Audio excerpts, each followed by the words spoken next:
Well, welcome back to the Road to 2000. As always, my name is Caleb Denby, and I'm your driver on this journey.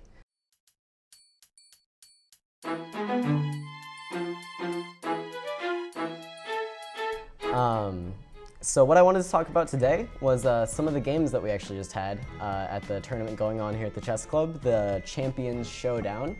So this is of course the 5 matches going on between the 5 best American players and 5 top players from around the world. And there was a kind of a common theme that started early on today, which was a lot of games were decided not in the opening, not in the middle game, but in the end game.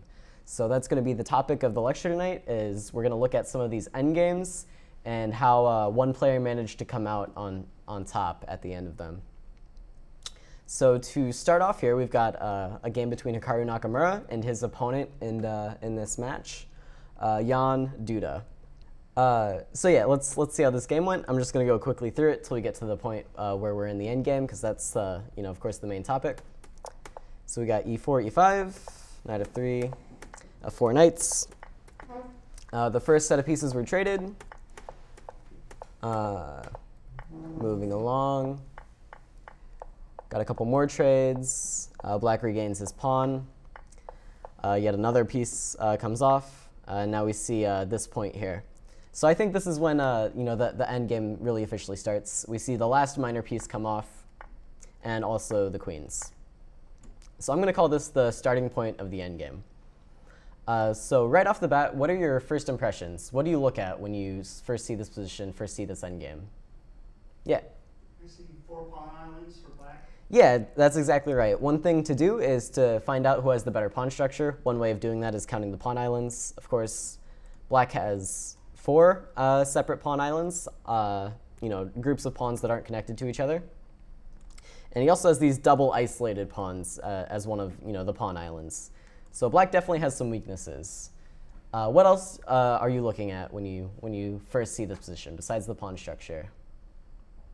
Like king activity. Like it seems like black might have a slightly easier time getting his king active, even though he has some weaknesses. Sure, you definitely look at the kings. The thing that you mentioned was king activity. The other thing is king safety in a lot of endgames, especially when there's more than one major piece on the board. So if you want to call black's king more active, that's something you can do. It can definitely help support these 3 pawns. White's king is also not so active, but I mean, the kings aren't going to serve too much of a useful purpose here. The important thing is that they stay safe. With that in mind, who has the safer king rather than the more active king, since there are 2 rooks left on the board? Yeah, maybe white. They're both pretty safe for the moment, but you can definitely see that this king has a lot more open space around it due to this messed up pawn structure. So white has a slight advantage in maybe king safety and as well as pawn structure. Is there anything that black kind of has going for him? What's the last big thing to look at in this endgame? He's got control of the e-file. Yeah, so black has control of the e-file. So the last thing in general that you want to look at is the piece activity. So who has the more active pieces? So looking at it, both players actually do have some active pieces though, right?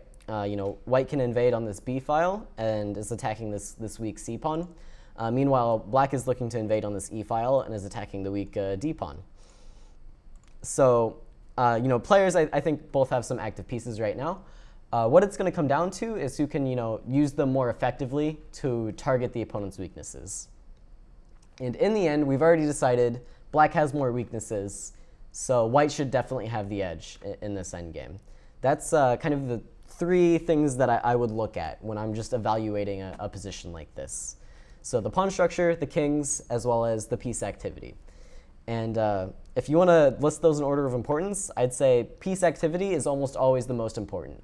A lot of times, having active pieces is even more important than having more material. Having active pieces can definitely be compensation for a pawn, even in an endgame when there's not so much left on the board. So let's see how white chose to continue here. Of course, it'd be a mistake to try to take this pawn right away because of the weak back rank. So white first plays h3, giving his king a flight square. Now, of course, white is threatening to take this pawn, so black starts with rook to d7. And now white simply plays kind of a waiting move, kind of a useful move, rook to c2. So of course, what was the purpose of this move?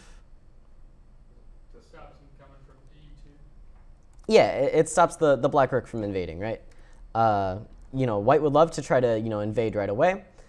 First of all, it gives up this pawn, and then it also ends up giving up this second rank eventually.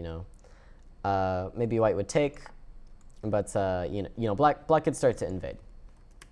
So Nakamura simply plays, good chess. He decides, okay, I'm not going to let you win at all, and plays rook c2. Now we see rook to e5.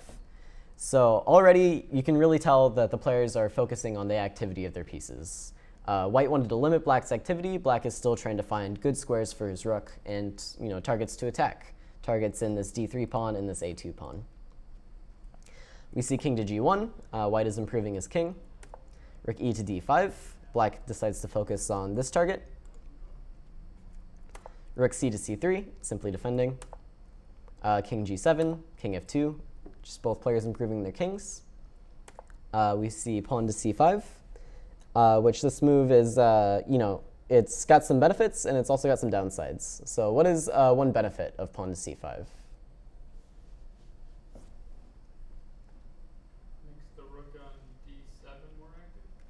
Yeah, it increases the activity, you could say, of this rook, right? It has more squares to go to, and it's also stopping this rook from coming in now. How about some of the downsides? What do you think? It's still quite a weak pawn. Yeah, it's actually maybe becoming more weak as it becomes closer to white's side of the board, closer to this pawn. And then the last thing you might want to mention is, this rook no longer has the option of swinging over here, although I'm not sure it was ever such a huge deal. So, black has more than one weakness in the position, so white's finally trying to, just limit black's options by focusing his rooks on these two weak pawns on the queen side. So we see rook to a3, aiming at the a7 pawn. Black plays f5, white plays rook to a4. So now, without looking at this notation here, would you take on d3? Do you think this is a good idea or a bad idea? And then let me get your thoughts on why. Obviously, the line might go something like, rook takes d3, and then white gets the c5 pawn in exchange. He could also take back on d3 and take a7, but I think you'd rather have c5. So we'll say rook takes d3, rook takes c5, and then white might be aiming at this f pawn. And what do you think of that position compared to this position? I think white's winning. White's winning. Okay. So you would go for it. So as black, would you go for this then, or would you think, okay, white's getting too active, this is not something I want to do? Yeah, I think white would be getting too active. Yeah, I think white would probably win another pawn. Because he's definitely going to win either the a pawn or the f pawn. Yeah, exactly. So what would you play instead? Simply something like, king f6 maybe? Yeah, it would be over defending that weak pawn. Mm-hmm. So, okay, so your answer is, you wouldn't take it because white gets too active. That's what you're afraid of? So in the game, Duda actually did capture this pawn, and there are a few reasons for it.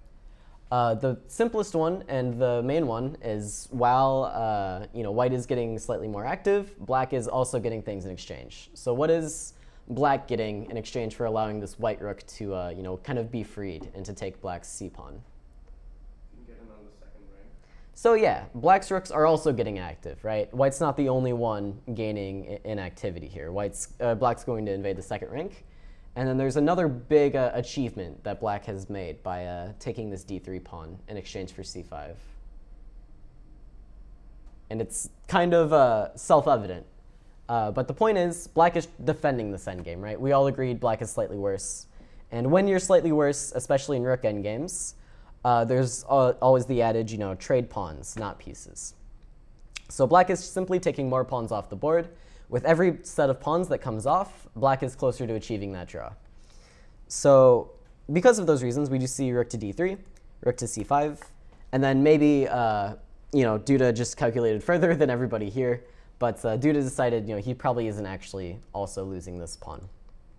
In the game, he went ahead with rook to d2, king to g3, And now he played the interesting move f4 check. So again, this is following that same principle. He wants to trade off more pawns, get closer to that drawn endgame. So what would happen if king takes, obviously? He loses the G pawn. Yeah, he loses the G pawn. And then the more natural rook takes. He loses the Yeah, he loses the A pawn. So this was, black's kind of idea. So if you didn't see this line, it is harder to go for this, but he's simply following the classic principles. He wants to trade off pawns. He wants to increase his activity. He wants to get closer to that forced draw. In the game, we saw actually rook takes, and black takes on A2. And this is something I wanted to talk about as well, because this is also an interesting decision. Why do you think white gave up this A pawn instead of this G pawn? If you give up the G pawn, then you had 3 connected pawns, right? And then you'd have. Yeah, one thing is that his pawns are simply stronger when they're in one group. The other thing is, when you want to win in an endgame, you need some kind of an imbalance, right? And so having this pawn line up with this pawn, all the pawns line up with each other, you have no passed pawns. You have no chance of making a passed pawn. You're never going to win this game. But when you take like this, suddenly you created an imbalance, right? You've given black this free passed pawn. Black had to do nothing to achieve this. You just gave it to him. But you've also given yourself the opportunity to push these pawns down the board and make some threats on the other side. So it's imbalances like these that lead to players kind of slipping and kind of allowing the other player to slip through. So this is what happened in the game. White continued with rook to g4 check, king to f8. So white's lining up his rook here. White played rook c8 check, king e7, rook over to h8. And what do you think black should play here? There's a couple different paths you can take that both make sense in trying to defend this position. You play A5. Yeah, a5. a5 is a great idea. So what's the point in playing a5 here? Well, the further that pawn gets closer to being a queen, then white is distracted at having to stop it. Yeah, that's right. The thinking is, okay, while white is busy trying to take my pawns over here, I'll simply get this pawn to a2. It won't matter what he has on the queen side because I'll just simply be queening. So that's one idea for trying to get your own chances or trying to draw, is to make threats with your passed pawn. What's the other thing black can try, though, in this position? Take control of the second rank. Yeah, he can also just take control of the second rank here. And white would have to defend this pawn somehow, maybe with king to h2. And what would you play here?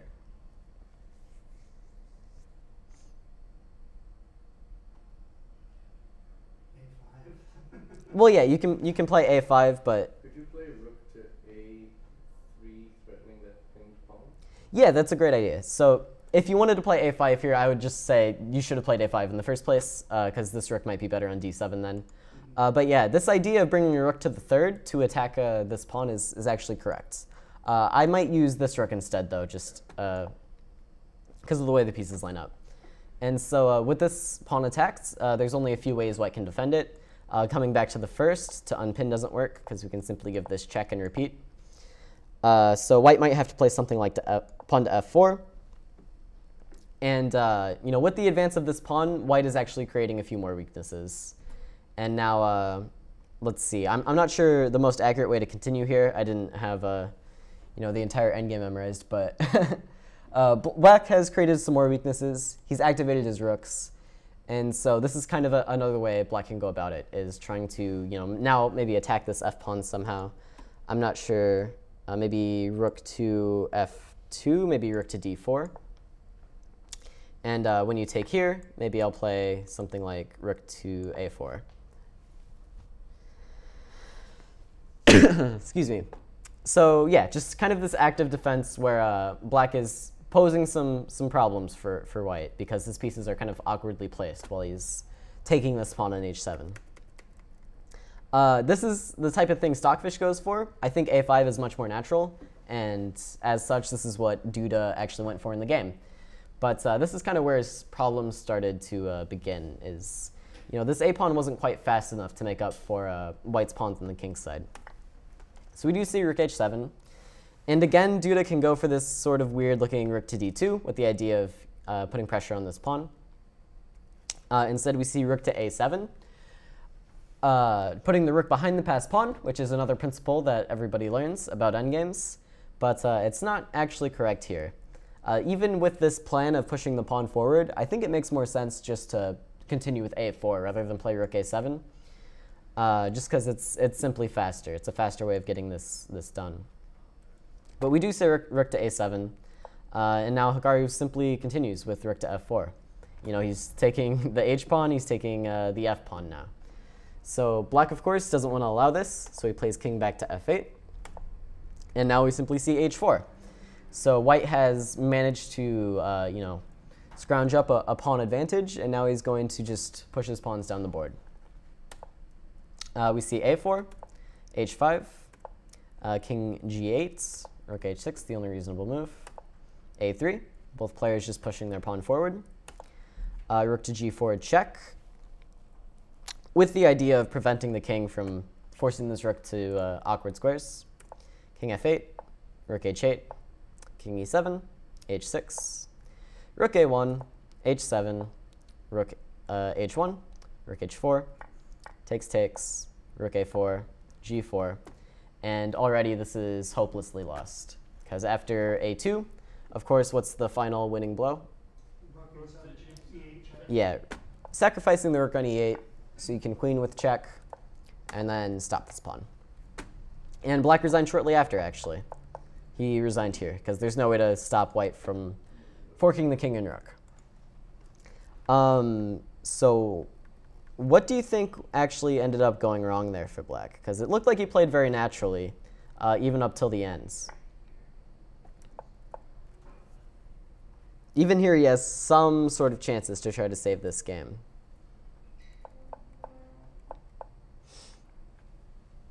Any ideas about what went wrong?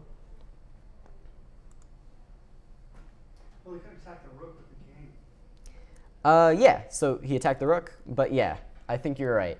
Here, actually, king to g7 was kind of the one last try that he could make, forcing this rook kind of to an awkward square, maybe to f6. And it'd be slightly harder for white to try to push through. Maybe now something like a3. I'm not completely certain. And if you try to push h6 through, we'll see king h7. And you might end up in this endgame, which is going to be a lot harder to win with this pawn, you know, so far up the board. So that was maybe Duda's last chance. But I think even that endgame, the line I showed might not be totally accurate, but even after king g7, white still has very good chances to win, just simply because of his pawn edge. So yeah, does everybody understand how Nakamura kind of won this rook endgame? Because it didn't come out of nowhere. Any questions about how it sort of happens? Because a lot of times in these rook endgames, you can just be going along like, okay, all these moves make sense, everything looks natural, but then all of a sudden one player's winning, right?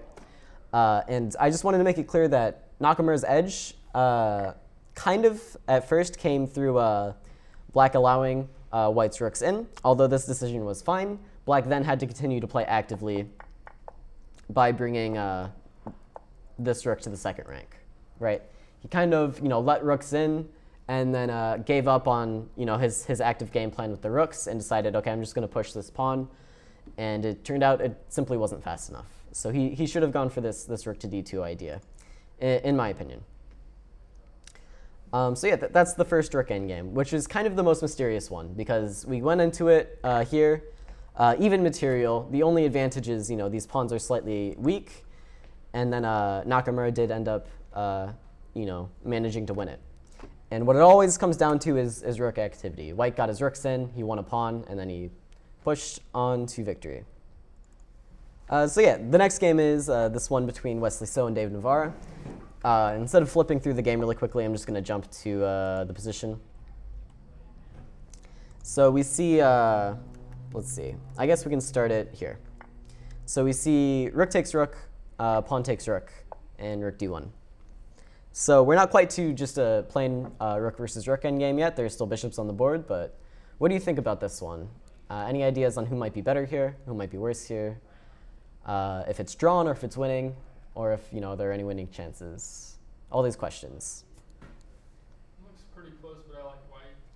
Yeah, it looks pretty even, right? But you like white. And why is that? Really, the 3 pawns on the queen side. Yeah, you know, white has these 3 pawns all together. And again, Weakness right there. simply the pawn structure, this pawn is weak. And, you know, as a result of this pawn being weak, white is going to have active pieces because he has a target to focus on. So already white has a slight edge. I would say it's probably not enough to win the game yet. Obviously, it's not like he's up any material yet, but let's, you know, see how the game continued. The game went rook d8, defending the pawn, rook to d3, and now black right away goes for this move, pawn to d4. And so again, we see these top grandmasters always, you know, remembering these principles. All right, I'm defending the position. I want to trade off my weaknesses. I want to trade off pawns, get closer to that draw. And they do this in like every game. Every endgame, they always follow these principles. So of course, white wants to keep pawns on the board, which is why we see this move, pawn to c4, rook to c8, b3, defending, bishop c5, h takes g, h takes g. And so I just said they always follow these principles, but why did white allow this pawn capture to actually happen? Why not play something like h5?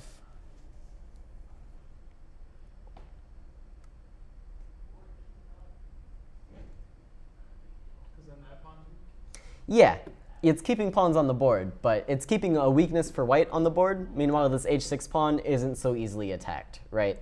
So it's basically just giving white another weakness. So white decided instead, okay, I'll just take it off the board. Now we see bishop to e5 here, attacking black's weakness again. And black plays this interesting move, rook to c6, rather than defending the pawn.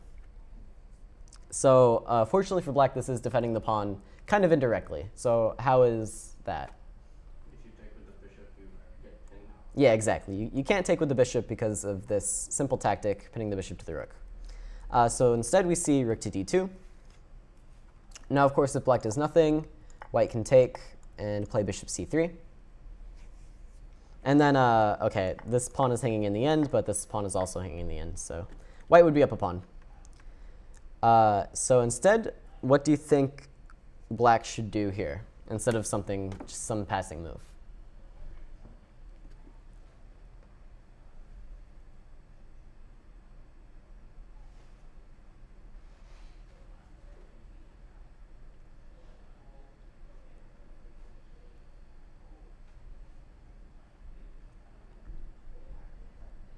You could push the d pawn and sacrifice it for bishop play. Yeah, you could push the d-pawn to open up this bishop on this f-pawn here. That's actually an interesting idea, but the problem is maybe, You can just defend the pawn. yeah, white could simply defend the pawn first. No, because it's mate.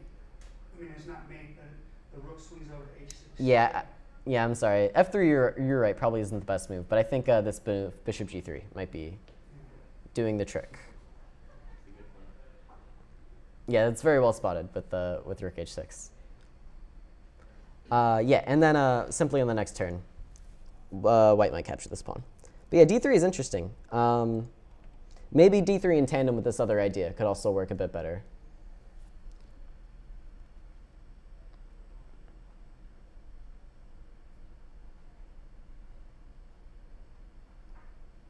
But yeah, that's the right idea, trying to focus on ways to activate your pieces. Excuse me. Rook to h6 and then h4. Yeah, rook to h6 to h4. That's an interesting way to try to defend the pawn. This is actually not an idea I've looked at too in depth. Maybe the problem is simply g3 here, right? And then your rook ends up... Well, I guess you go to e4. Let's see. Yeah, this is an interesting idea. I keep being tempted to play f3, but it's you're still checkmating me.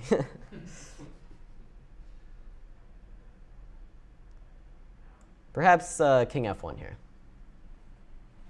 And I'll simply threaten to play f3 and g3, and I'll you know, increase my king's activity.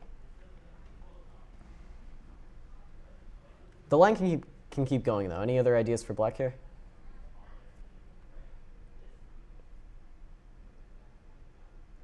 maybe like rook e4. Rook e4 makes the most sense to me. Something like bishop g3. And then my idea is still to play this f3 and bishop f2 to, keep increasing pressure on this pawn. But okay. So the idea I was looking for was simply something like rook to a6. So increasing the rook's activity this way by finding a target in white's camp. This is, a pretty common way to increase activity. Because activity can be kind of a general term that really has no meaning. Like, okay, a piece can be active but not useful.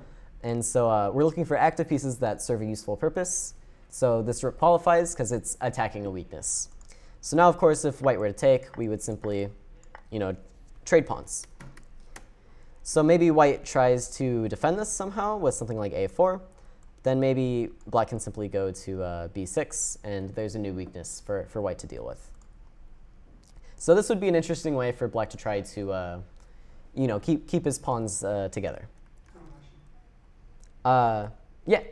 Why would he push a4 if it's already guarded with the rook on b2? Yeah, so a4 probably isn't the best move. Maybe it's fine, but the point was white's not going to be able to take this pawn until he's dealt with this a pawn in a more permanent fashion. But yeah, I think you're right. Something like king here might just make more sense. But the problem is, of course, black can also get his king in the game. So, he's going to be holding onto this pawn for a lot longer this way. But yeah, I like this rook h6 idea. I like these d3 ideas as well. All of them, I think, are better than what black played in the game, which is simply rook to e6, which didn't make a whole lot of sense to me. I still haven't fully unpacked it. I guess he's trying to, just get his rook into the first rank or the second rank, but yeah, it seemed like a much worse way to keep the defense, right? So we do see white take this pawn, and now the bishops do come off, and we have this rook endgame once again. Black comes into the second, forking these two pawns.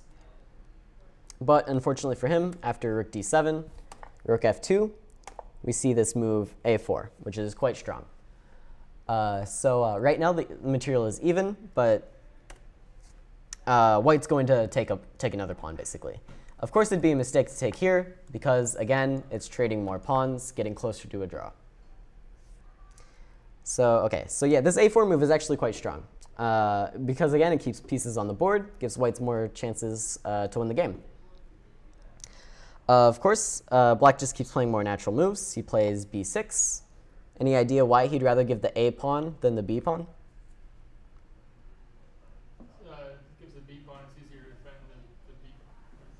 Well, yeah, the b pawn is easier to defend than the a pawn. The b pawn also is stopping both of white's passers for the moment, or potential passers. Meanwhile, the a pawn, obviously has no influence over the c pawn. The other thing is, he'd like to keep this b file closed so he can attack this b3 pawn. Because of all this, b6 is played. We see rook takes a7, rook to b2, rook b7 takes. And now I have a question for you. So first of all, what are some ideas for white here? How does he keep the game going? And second of all, there's a very distinct choice once you see the idea. Pushes one, either the a pawn or the c pawn. So yeah, of course, he'd like to push the c pawn or the a pawn. The question is which one and why?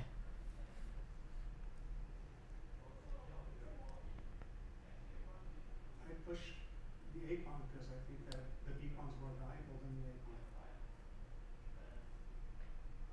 pawn. Okay, I'm a bit confused by your reasoning. What do you think is going to happen after you push? After I push the a pawn, Yeah. What does black do there? Gets behind it, probably.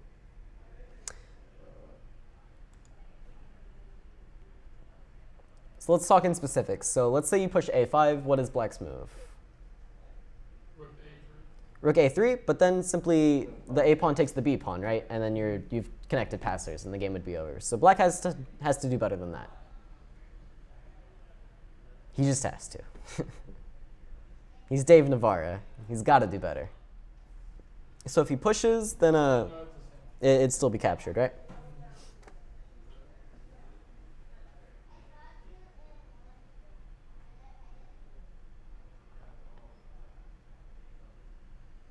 So in an ideal world, he'd like to unpin, so he's threatening to take the pawn with his pawn, right? And he'd also like to create another threat. So how can he unpin his pawn and make a threat on another pawn or another piece? Play rook to c3. Yeah, that's exactly right. So after something like a5, we'll see rook to c3. And so, you know, black will be gaining this pawn. I'd be worried that I can't stop the pawn. Yeah, exactly. And after c5, we'd see something similar, right? He would have to play rook to a3, and he'd be taking this pawn. So now that we know what's basically going to happen, we know our opponent's only try, would we rather have him be taking our a pawn or have him be taking our c pawn? C. Why? It's farther away from the key. It's closer to the center. You think the c pawn is more valuable or less valuable? Less than. Less valuable. Because it's the a pawn's an outside pass pawn, and the king would have a really hard time stopping. Yeah, that's exactly right. It all comes down to these endgame principles. You know, these rook endgames, they can seem mysterious at times, but when the key moments come, the grandmasters almost always are following these principles, which is why they're taught, which is why you should follow them in your games too. So of course, the outside passed pawn is always going to be more valuable, because this king is going to have a very hard time getting to the a file, and it's going to have a far easier time getting to the c file to stop this pawn. So after something like c5, maybe we see like rook to a3, c6. Black would have to take the time to insert this king to g7 move. So we're not losing a pawn, but this question still remains: would you rather have a pawn get to c7 or a pawn get to a7? And of course, by the same reasoning, you would rather have the pawn on a7. So yeah, my bad on that one. But yeah, we do see a5, rook c3, a6, king g7, and a7. Of course, getting the pawn as far up the board as possible. So yeah. And now let's see, rook to a3, the only move, and find the best move for white here. Let's figure it out.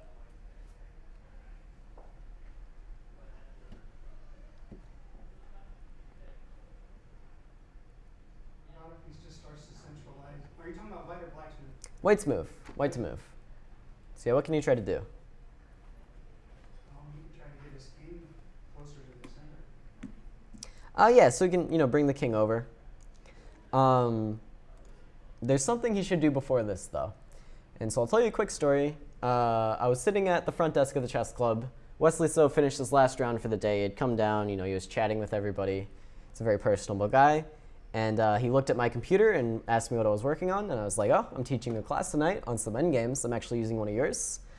And he saw this position, and he said, oh, this move is very important.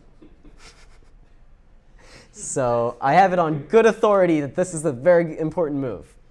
So it's something deeper than king to g1. It's got a better idea than that. Is it rook to d7? Why would you play rook to d7? What's the idea? G pawn. Yeah, so the problem with that is you can try to attack these pawns with your rook. But the thing is, you never really want to trade one of these pawns for this pawn, right? Because your pawn's more valuable. So there's no way you can really achieve this, any meaningful threats with your rook while you're still having to babysit this pawn. So what white needs instead is a way to kind of slow down black. Say, okay, this move is going to cramp your forces. There's no way for you to kind of advance as long as I have this move. Yeah, so it's this move, g4. So Wesley told me, g4, very important move. And the reason is, it's stopping black from ever doing this in the near future. It's stopping black from especially getting this active counterplay. So we can see if something like king to g1, maybe g4 for black would actually be quite good. When all of a sudden he's making his own kinds of threats with this pawn, right? All of a sudden you can kind of see, okay, if my rook gets too distracted, all of a sudden there will be threats on g2, and then all of a sudden black is queening. So this move g4, very important. And it's a common idea like this, even in other positions where you have this type of pawn structure, right? One pawn stopping two is always going to be beneficial. So we see g4, king to f6, trying to activate the king. Of course, this is giving up the pawn, but it's tough to find another move for black, right? What can he even try besides just passing with the rook?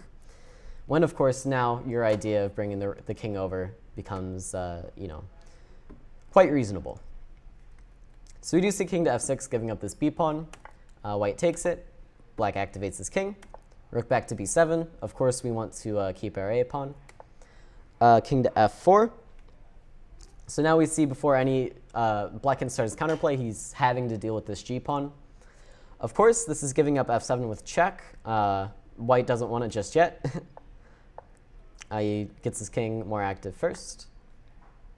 Takes, and now c5, f5, and c6. And here, black resigned. So what do you think happened here? Why did black choose like this position to resign? What's the winning plan for white? Well, I don't know why black didn't take the c pawn first, why he was right next Yeah. to it. Why didn't he take that and then mosey on over? Because there's nothing happening on the king side. So you're asking like king to d4 here? Yeah, why didn't he just do that first? Yeah, the thing is, since this is one pawn stopping two, white can simply just defend this pawn forever.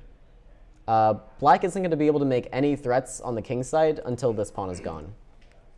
So white simply defends this pawn and then continues with his plan here. So you're basically down a rook right now, kind of, right? Like the rook is stuck stopping that last pawn. So. Well, yeah, the rook is stuck stopping the pawn. White's rook is stuck defending the pawn, but white can do more useful things with his rook while it's stuck. So yeah, like white would just defend this pawn, and then I don't see anything for black other than coming here. You can try to pass, but again, the king is coming, and maybe I'll play c5 at some point as well. And there's nothing to really be done. I think the king can't invade anywhere. So white wins this game.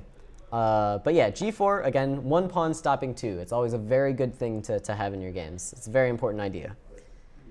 Yes, you had to wait for that pawn to be on the 7th before doing that, right? Because... What do you mean? Like, I'm saying how specific is the g4 idea to like that point in time, right? Because Yeah. first you have to get So, the pawn up to the 7th rank so the rook is stuck defending it, then you can try to slow black down on other sides of the board. Say black took a more passive approach like this. Now here, it doesn't make as much sense to play g4 because you still have this f2 pawn, I guess. So let's try to construct some position where it makes sense for this to happen. Okay, say black went like here. And white went like here. And black went like king g7. Already, I think it makes a lot of sense to put this pawn here. So what's the downside to putting the pawn on g4, basically? There is a downside.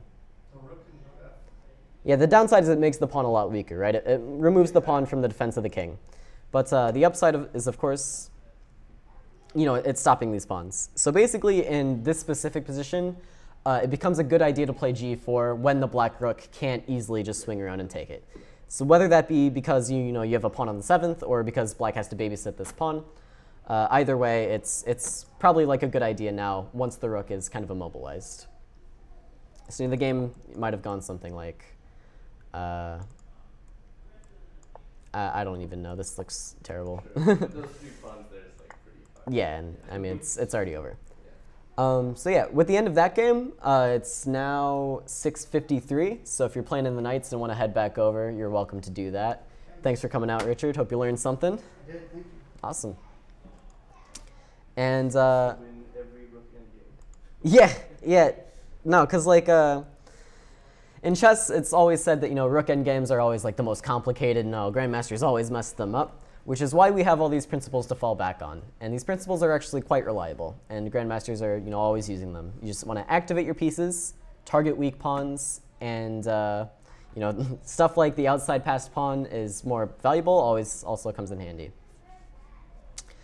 So there's one more game I want to look at, one more endgame, and this one isn't actually a rook endgame, but it is quite an interesting one. This was actually a wild game. I won't. Maybe it'd be interesting to check out the middle game as well, but I do want to skip to the end game here. That's the theme for tonight.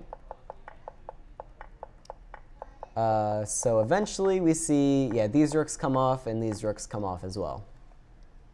So what's the material count, first off? Well, let's go here. Now what's the material count? It's equal, right? And we can see white has more pawn islands, but sometimes this isn't always a bad thing, right? Because white also has more passed pawns. So as far as pawn structure is concerned, white has more weaknesses, but he also has the ability to generate more threats. So this b pawn can come in quite handy if it manages to get up the board. So we've looked at, the pawn structure. White has more pawn weaknesses, but he also has more passed pawns. What's the next thing to look at when evaluating endgames? The kings. I mean, you got two bishops of opposite color you can draw. Well, yeah, so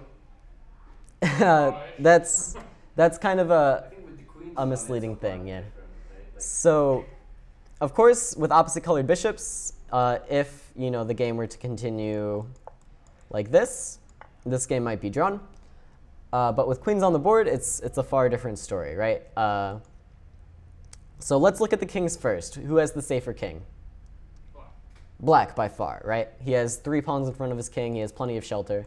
And white is, open air, open air. And this is always going to be important when there are queens on the board or like more than one major piece, especially. So white definitely has the weaker king. He has more passed pawns, but also more targets. And then who has more active pieces?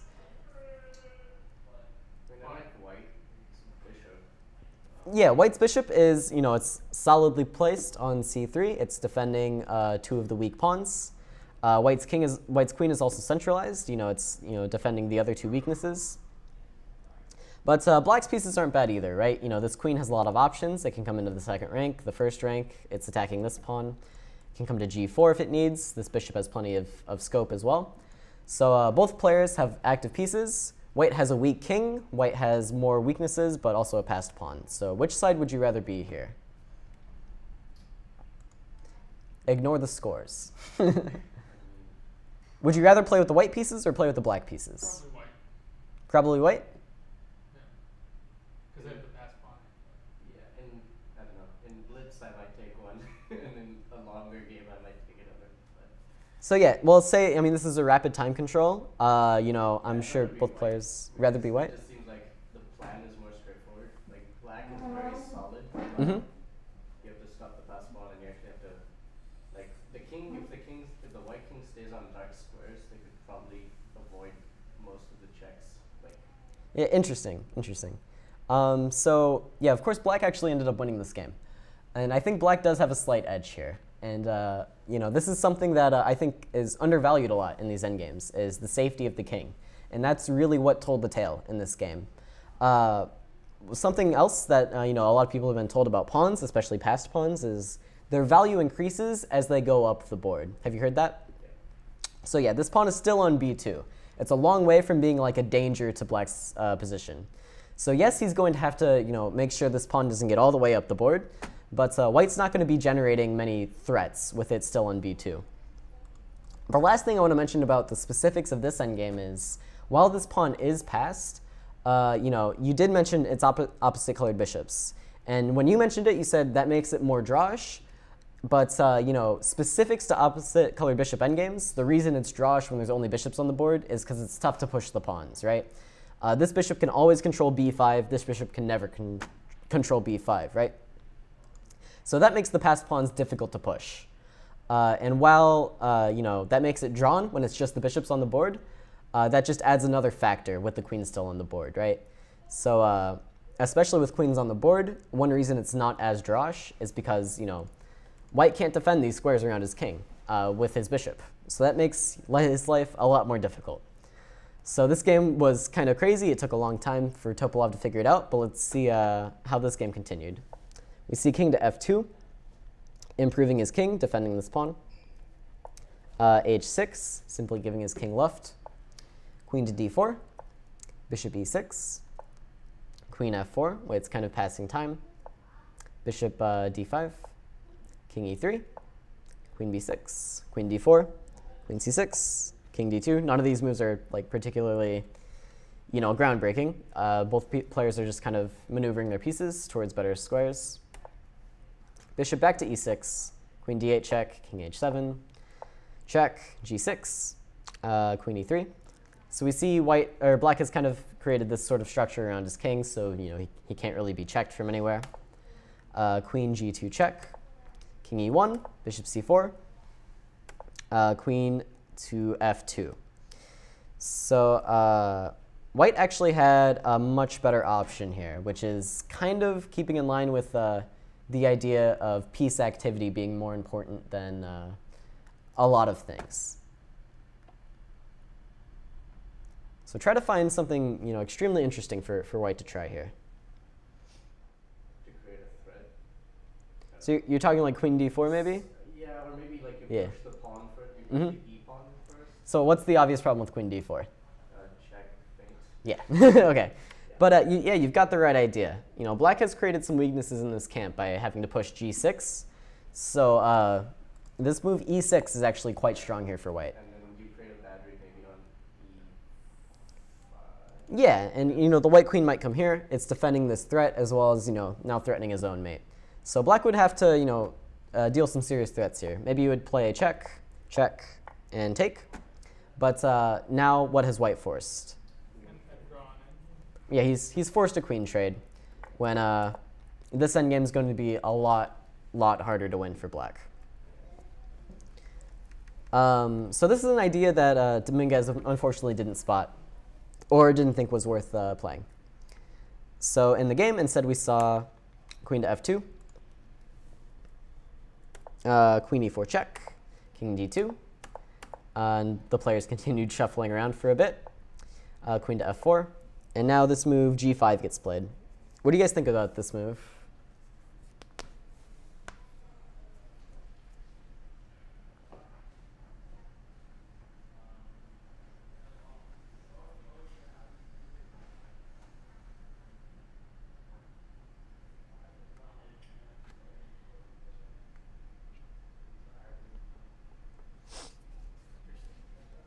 Yeah, why is it interesting?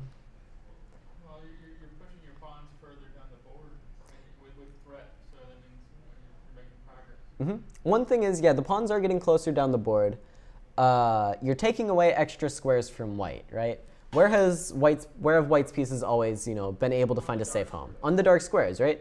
So black is trying to find a way to challenge these dark squares, which is exactly what he needs to do if he wants to, make serious threats on white's king. So he's starting with this move g5. We see this move queen to f2. And now let's see if you can play like a genius, because Topalov kind of showed why he's so strong. Not just with this specific move, but with his entire game plan that ended up happening. I always love endgames where this idea gets a chance to shine. So how can black ever try to challenge the dark squares around this king, around this pawn? Around even this pawn. How can he ever achieve something like that?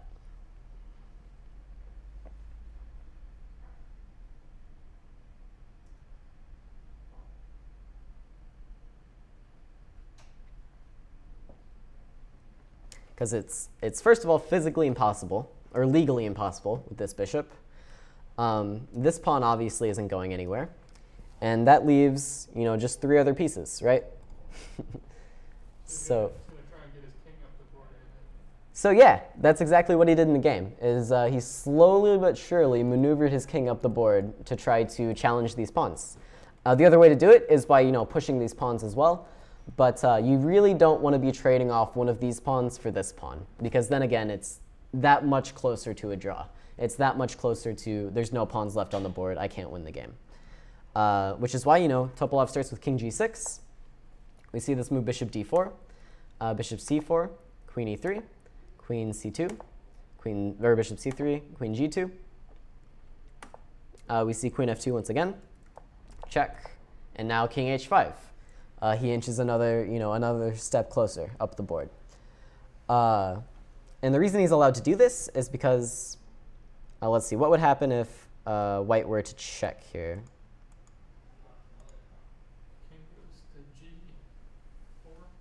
Yeah, the king can actually step up to g4, and then if white takes here, That check.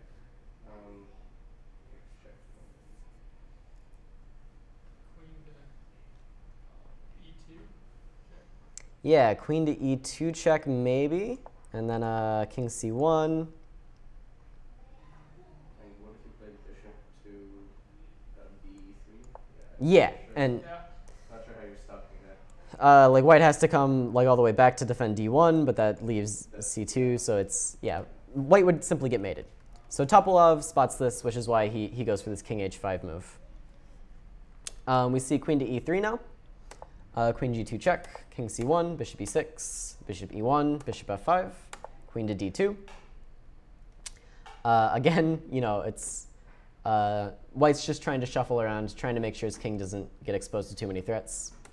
Queen e4, threatening queen b1. So we see queen c3 giving his king a square. And now king g4. Again, he steps closer, right? b4, white finally decides now's the time to try to push this pawn, start creating my own threats. Simply queen to e2. Again, it's going to be really hard for white to get through on these light squares. Queen d4 check, king to h3. Queen c3, bishop e6, bishop d2, and now finally king to g2.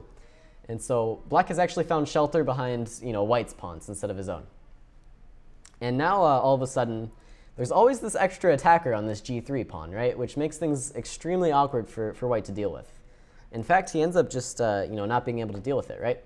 For the moment, he has bishop e1 to defend, king to f1, attacking the bishop, forcing it back to d2, and now king f2, with, you know, controlling this square as well as this square. All of a sudden, black has gained control of these dark squares, right? And this is why black is managing to win this game. We see queen to a3, queen c4 check, king b2, queen d4 check, bishop c3, queen d1. Finally, you know, black has allowed this pawn to get through to b5. But as you can see, you know, black is allowed to make all these extra, like, you know, threats, all these extra moves because this pawn started off so far away from queening. Now we see queen e2 check, king c1, and queen takes b5 actually. So yeah, it turns out, you know, moving this pawn ends up just losing it. But white didn't have too many other choices. So bishop d4 check, king g2, queen e3. And now we see queen f1, bishop g4, and eventually this queen f3 move. And this is kind of the last straw. Black has managed to get rid of the b pawn, and with this move he's trading queens as well as getting rid of the g pawn. And this endgame is simply lost for white. The game continued, king d2, king g3, bishop f8, takes, and now the quick walk down the board, and white resigned. So yeah, any questions about this endgame? Because opposite color bishop endgames with extra pieces on the board are usually actually quite interesting, quite insane like this. In a real game, I would need a lot of courage to walk my king up. Absolutely, yeah, absolutely. I'd have to really think about it because, like, maybe Yeah. this is a losing plan. Especially in a format like this where, you know, there's just a 10-second increment that they were playing on for a long, long time. But Giving, checks. yeah, I mean, that's Topalov. That's Topalov. He just does it and wins the game easily. Just, you know, king f2, controlling the e1 square, controlling the g3 square, you know, what else? And, you know, that's why he's the best. So just a few ideas I want to, you know, recap and hit home, make sure they make sense. So when I'm evaluating a position in the endgame, what are kind of the three things I'm looking at? King safety. You know, the king safety, and the piece activity, and the pawn structure. Those are the three main things. Obviously, before all those, you count the material, but that kind of goes without saying. And oftentimes factors into the pawn count, the pawn structure. You know, some other ideas we touched on were, you know, outside pass pawns are always going to be, or usually worth more than pawns closer to the center, closer to the other king. Something else is this idea of this g4 move. You know, it shows up in a lot of different endgames. It's not always g4. A lot of the times it's on the queen side with a move like b4 or a move like a4. But usually it's always an important idea to keep in mind, the idea of stopping two pawns with one pawn. And yeah, lastly, the idea in this first game was kind of just, you know, active defense with the rooks rather than just trying to push this pawn. Black should have tried to create more threats on the king's side. Yeah, the time control was 15 minutes plus a 10-second increment, I believe.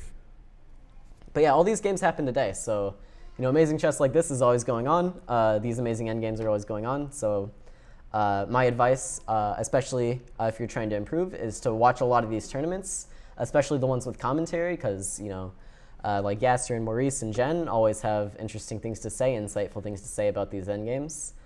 And if you have the chance to come out to the club, sometimes Wesley So tells you what important ideas are, so you might want to hang around for those as well. Yeah, with that, I'm going to end it here. Thank you guys for watching on YouTube. Thank you guys for being here in the class, asking all these wonderful questions. And I'll see you next time on the road to 2000s.